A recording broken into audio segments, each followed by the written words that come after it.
Тағы да күйеуім маған бір сөз айтты. Скоро бізде қатты жаңалық болады. Сендерге айтайын ба?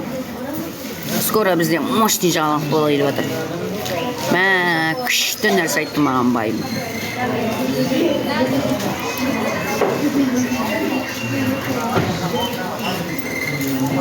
Біз байым екеуміз бомба болады десе, я парашютпен секірейін деп жатырмын.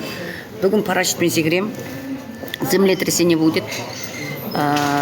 Скоро біз күйеуіміз екеуміз медовый месяцке барайын деп жатырмық. Иә, сендерден жасыратын ештеңе жоқ. Екеуміз қол ұстасып медовый месяцқа барайын деп жатырмық. Медовый месяцқа.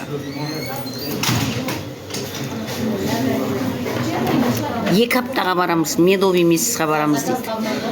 Осы уақытқа дейін мен сені көп ренжіттім, жылаттым, айқайладым, ұрыстым, сол үшін кешірім сұрап, медовый месяцке барайық дейді.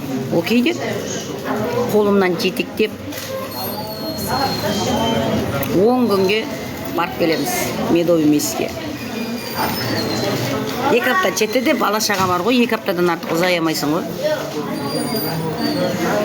Иә, Алматыға медовый месяцке барамыз. Алматыны көреміз. Сендермен бірге тикток жүргізем.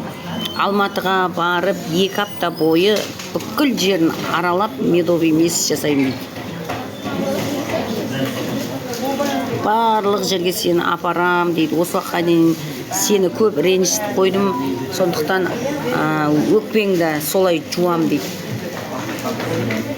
Алматыға барамыз. Құдай қаласа.